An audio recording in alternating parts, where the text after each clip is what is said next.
स्वामी विवेकानंद ने कहा है, अगर आप 1000 बार भी असफल हुए हैं तो एक बार और प्रयास अवश्य करें। नमस्कार दोस्तों, आज के इस विशेष सत्र में हम डिस्कस करेंगे निशस्त्रीकरण एवं शस्त्र नियंत्रण से संबंधित महत्वपूर्ण समझौतों पर। इसके अंतर्गत हम जानेंगे निशस्त्रीकरण एवं शस्त्र नियंत्रण का अर्थ, अंटार्कटिका संधि, आंशिक परमाणु अस्त्र परीक्षण निषेध संधि यानी पीटीबीटी, अंतरिक्ष संधि अर्थात आउटर स्पेस ट्रीटी। इसके अलावा हम समझेंगे टाला टेलीटोको संधि, परमाणु अप्रसार संधि जिसे एनपीटी कहते हैं। इसके अतिरिक्त बैलिस्टिक प्रक्षेपास्त्र विरोधी संधि पर भी डिस्कस करेंगे। इसके अलावा सामरिक अस्त्र परिसीमन वार्ता जिसे साल्ट 1 कहते हैं, इस पर भी हम चर्चा करेंगे। और अंत में जानेंगे सामरिक अस्त्र परिसीमन वार्ता यानी साल्ट 2 के बारे में। ये टॉपिक आपकी तैयारी के लिए काफ़ी इंपॉर्टेंट होने वाला है, इसलिए इस सत्र को आप ध्यानपूर्वक अंत तक अवश्य वॉच कीजिएगा। चलो शुरू करते हैं आज के इस महत्वपूर्ण टॉपिक को।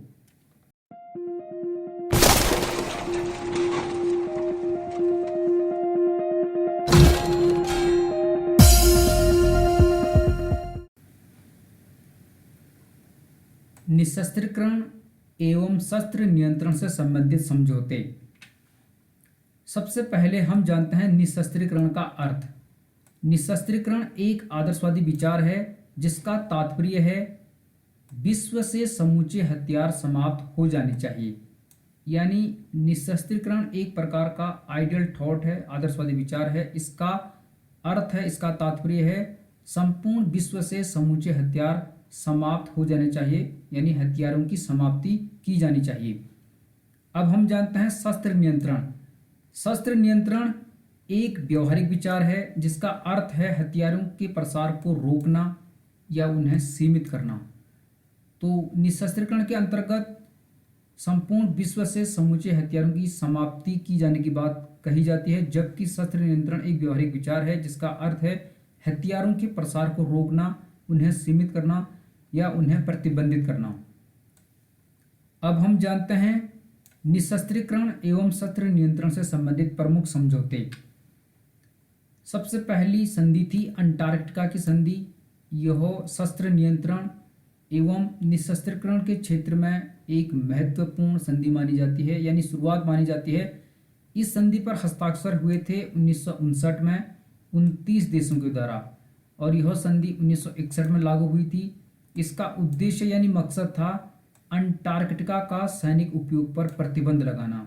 यानी जो अंटार्कटिका महाद्वीप है, इस महाद्वीप में सैनिक से संबंधित कोई भी कार्य नहीं किए जाएंगे, अर्थात सैनिक उपयोग पर पूर्णतः प्रतिबंध लगाना इसका मकसद था। इसीलिए इसे अंटार्कटिका संधि कहा जाता है। इसके बाद जो अगली संधि हुई हथियारों की होड़ को रोकने के लिए, अस्त्र और शस्त्रों को नियंत्रित करने के लिए, वह थी आंशिक परमाणु अस्त्र परीक्षण निषेध संधि, या इसे मास्को परीक्षण प्रतिबंध संधि भी कहते हैं, क्योंकि मास्को में इस पर हस्ताक्षर किए गए थे। इंग्लिश में इसे पार्शियल टेस्ट बैन ट्रीटी कहते हैं और शॉर्ट में से पीटीबीटी के नाम से भी जाना जाता है। तो यह आंशिक परमाणु अस्त्र परीक्षण निषेध संधि थी। कई जगह इसे सीमित परमाणु अस्त्र परीक्षण संधि भी लिखा होता है। मास्को परीक्षण प्रतिबंध संधि भी इसे कहते हैं। इस संधि पर हस्ताक्षर हुए थे 5 अगस्त 1963 को मास्को में, इसीलिए इसे मास्को परीक्षण प्रतिबंध संधि भी कहते हैं। यह संधि लागू हुई थी 10 अक्टूबर 1963 से। इसमें 3 मूल सदस्य देश थे, अमेरिका, ब्रिटेन और सोवियत संघ। इन्होंने मूल रूप से इस पर हस्ताक्षर किए थे। और इस संधि का जो उद्देश्य था, मकसद था, वह था भूमिगत परमाणु परीक्षण के अलावा अन्य सभी प्रकार के यानी जल, थल और वायु परमाणु परीक्षणों पर प्रतिबंध लगाना। तो इस संधि के अंतर्गत केवल भूमिगत परमाणु परीक्षणों की अनुमति दी गई थी, बाकी जल में, थल में और वायु में परमाणु परीक्षणों पर पूर्ण रूप से प्रतिबंध लगा दिया गया था।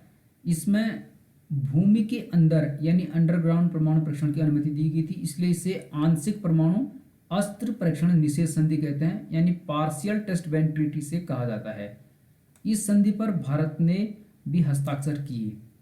तो आप जानते हैं बाद में भारत ने 1974 में और 1978 में भूमिगत परीक्षण किए थे राजस्थान के पोखरण में। धरती के नीचे परीक्षण की अनुमति के कारण ही इसे आंशिक परीक्षण संधि कहा गया। जैसे कि मैं बता रहा हूं कि इस संधि के अंतर्गत जल, थल और वायु में परीक्षण पर प्रतिबंध लगाया गया था, लेकिन धरती के नीचे यानी भूमिगत परीक्षण की अनुमति इसे दी गई थी। इसीलिए इसे आंशिक परीक्षण संधि यानी पार्शियल टेस्ट बैन ट्रीटी कहा जाता है। शॉर्ट में इसे पीटीबीटी कहते हैं। और यह संधि अनिश्चित काल के लिए है, यानी इसकी कोई निश्चित अवधि नहीं है। इसके बाद जो अगली संधि हुई थी शस्त्र अस्त्र नियंत्रण से संबंधित, वह थी अंतरिक्ष संधि, जिसे आउटर स्पेस ट्रीटी कहा जाता है। इस संधि पर हस्ताक्षर हुए थे 1967 में 83 देशों द्वारा। और इस संधि का औपचारिक नाम है अंतरिक्ष की खोज तथा उपयोग संबंधी गतिविधियों को नियमित करने वाले सिद्धांतों के विषय में संधि। तो यह इसका एक प्रकार से औपचारिक नाम है। शॉर्ट में इसे अंतरिक्ष संधि यानी आउटर स्पेस ट्रीटी कहा जाता है। इस संधि ने पृथ्वी के चारों ओर परमाणु अस्त्रों की तैनाती पर प्रतिबंध लगाया। तो वायुमंडल में यानी अंतरिक्ष में अर्थात पृथ्वी के चारों ओर परमाणु अस्त्रों की तैनाती पर इस संधि द्वारा प्रतिबंध लगाया गया। इस संधि ने नरसंहार के सभी अस्त्रों को अंतरिक्ष में तथा उपग्रहों पर तैनात करने पर भी रोक लगा दी। तो इस संधि के माध्यम से जो नरसंहार के सभी अस्त्र थे उनको अंतरिक्ष में तथा उपग्रहों पर अर्थात सैटेलाइट पर तैनात करने पर भी एक प्रकार से रोक लगा दी थी, प्रतिबंध लगा दिया था। तो इसे अंतरिक्ष संधि कहा जाता है। पृथ्वी के चारों ओर अस्त्रों की तैनाती पर इसने रोक लगाई। और इस संधि ने अंतरिक्ष संबंधी प्रथम कानून तय किया। तो अंतरिक्ष के संबंध में प्रथम कानून अंतरिक्ष संधि के माध्यम से तैयार किया गया। इसके बाद जो अगली संधि थी उसे टलाटेलेटको संधि कहते हैं।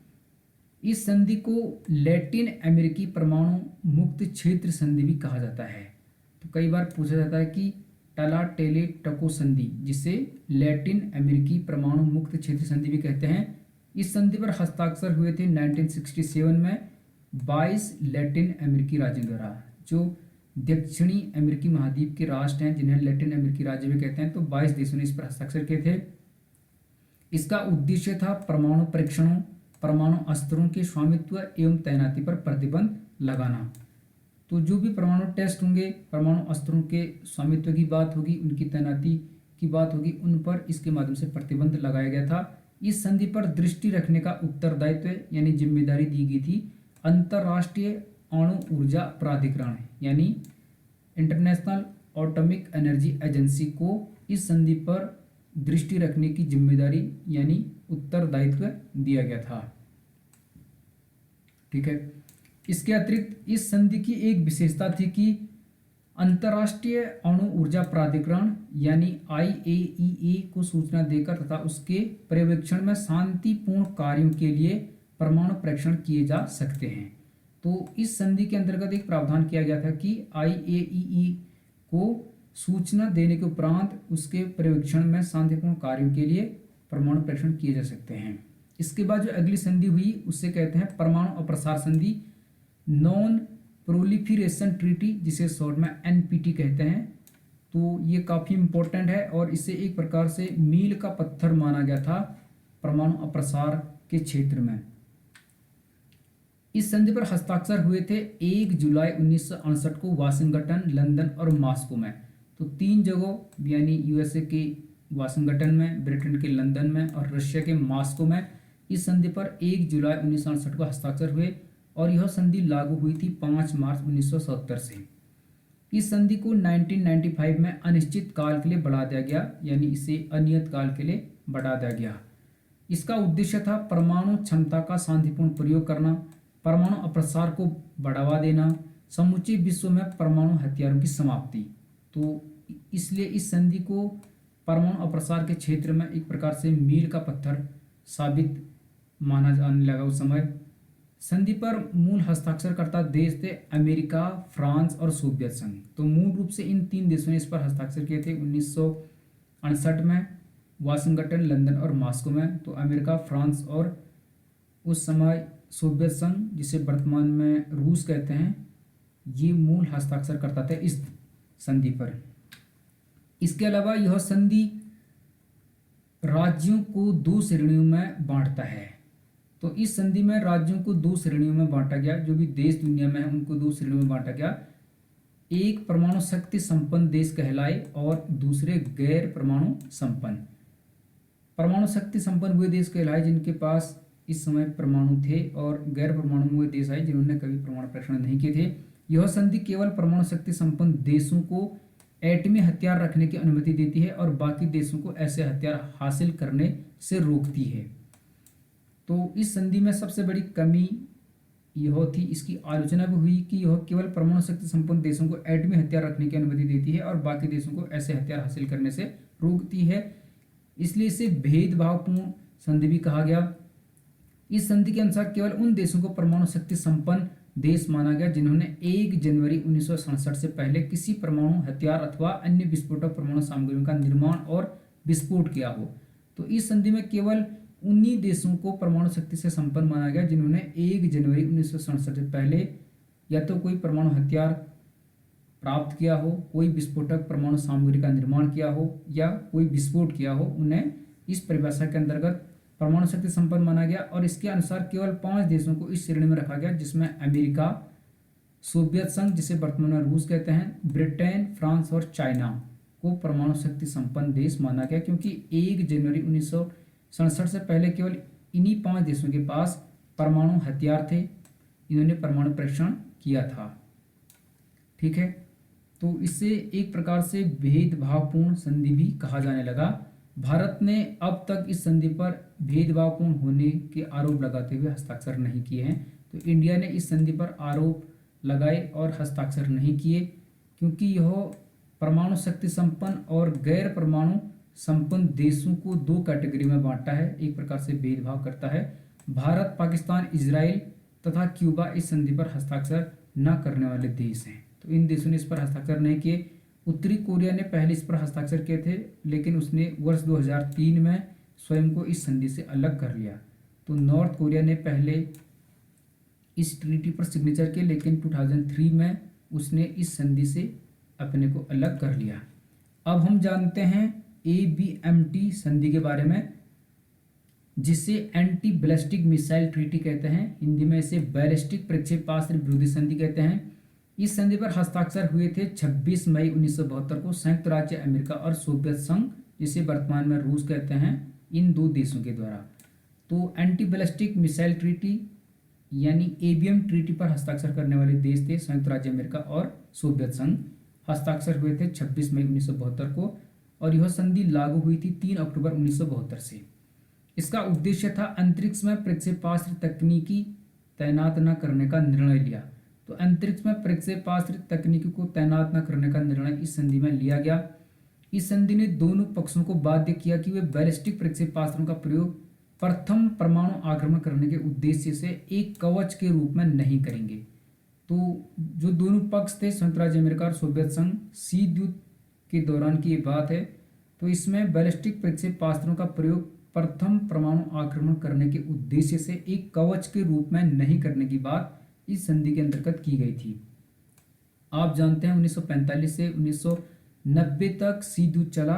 तो इस समय शस्त्र नियंत्रण और निशस्त्रीकरण से संबंधित कई संधियां हुई। हथियारों की होड़ इस समय चली थी। जून 2002 में संयुक्त राज्य अमेरिका इस संधि से अलग हो गया।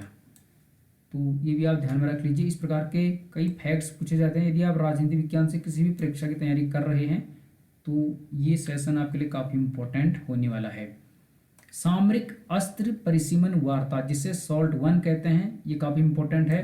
तो सामरिक अस्त्र परिसीमन वार्ता SALT I, अंग्रेजी में इसे स्ट्रेटेजिक आर्म्स लिमिटेशंस ट्रीटी कहते हैं, यानी SALT I कहते हैं। इस संधि पर हस्ताक्षर हुए थे 26 मई 1972 को। SALT I और SALT II हैं, 2 संधियां हुई हैं, 2 वार्ताएं हुई हैं। तो SALT I पर हस्ताक्षर हुए थे 26 मई 1972 को मॉस्को में। सोवियत संघ के नेता उस समय थे लियोनिड ब्रेजनेव और अमेरिका के तत्कालीन राष्ट्रपति थे रिचर्ड निक्सन। तो इन 2 नेताओं ने इस संधि पर मॉस्को में हस्ताक्षर किए। यह संधि संयुक्त राज्य अमेरिका और सोवियत संघ के मध्य हुई। इसका उद्देश्य था दोनों महाशक्तियों के मध्य परमाणु अस्त्रों की दौड़ को नियंत्रित करना। तो संयुक्त राज्य अमेरिका और सोवियत संघ के मध्य जो परमाणु अस्त्रों की होड़ चल रही थी, एक दौड़ चल रही थी, उससे कंट्रोल करना, नियंत्रित करना, रोकना इस संधि का मकसद था। यह वार्ता नवंबर 1969 से 1972 तक चली। तो सामरिक अस्त्र परिशमन वार्ता यानी SALT-1 चली थी 1969 से 1972 तक। इस वार्ता के तहत परमाणु मिसाइल परिशमन संधि यानी ABMT, anti ballistic missile treaty जो थी, और सामरिक रूप से घातक हथियारों के परिसीमन के बारे में अंतरिम समझौते पर हस्ताक्षर हुए। तो दो संधियों पर इसके अंतर्गत हस्ताक्षर हुए थे। एक थी ABMT संधि जिसे परमाणु मिसाइल परिसीमन संधि कहते हैं, और दूसरी थी सामरिक रूप से घातक हथियारों के परिसीमन के बारे में अंतरिम समझौता। इसके अलावा आप जानते हैं अमेरिका और सोवियत संघ द्वारा हस्ताक्षरित इस संधि की अवधि अक्टूबर 1977 में समाप्त हो गई। तो 1977 में यह समाप्त होगी। 1969 से 72 तक यह वार्ता चली। इसके बाद इसी का दूसरा पार्ट आया जिसे सामरिक अस्त्र परिशमन वार्ता यानी SALT-2 कहते हैं, अर्थात स्ट्रेटेजिक आर्म्स लिमिटेशंस ट्रीटी यानी SALT-2। तो एक है SALT-1 और एक है SALT-2। SALT-1 हुआ है 1969 से 1972, और जो ये SALT-2 है जिसे हम सामरिक अस्त्र परिसीमन वार्ता कहते हैं, SALT-2 कहते हैं, यह 1972 में इसकी शुरुआत हुई थी और सिग्नेचर इस पर हुए थे 1979 में। तो सामरिक अस्त्र परिशमन वार्ता 2 की शुरुआत नवंबर 1972 में हुई। जब SALT-1 खत्म हुआ अक्टूबर 1972 में, तो नवंबर 1972 में फिर SALT-2 पर शुरुआत हुई। इस संधि पर हस्ताक्षर हुए थे 18 जून 1979, माफ कीजिए 1979 को वियना में। और सिग्नेचर कर्ता कौन थे? सोवियत संघ के नेता थे लियोनिड ब्रेजनेव, और अमेरिका के राष्ट्रपति थे उस समय जिमी कार्टर। तो 18 जून 1979 को वियना में सोवियत संघ के तत्कालीन नेता लियोनिड ब्रेजनेव और अमेरिका के तत्कालीन राष्ट्रपति जिमी कार्टर ने इस संधि पर हस्ताक्षर किए थे। यह संधि संयुक्त राज्य अमेरिका और सोवियत संघ के मध्य हुई थी, ये आप जान चुके होंगे।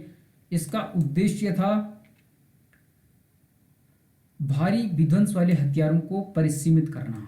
तो जो भारी भरकम विध्वंस वाले हथियार थे उनको रोकना, उन्हें परिसीमित करना इसका उद्देश्य था। साथ ही इस संधि का उद्देश्य 1972 के अंतरिम समझौते के स्थान पर एक व्यापक समझौता करना था, ताकि परमाणु प्रक्षेपकों को दोनों पक्ष कम कर सकें तथा गुणात्मक विकास पर प्रतिबंध लगाया जा सके। तो यह भी इसका मकसद था।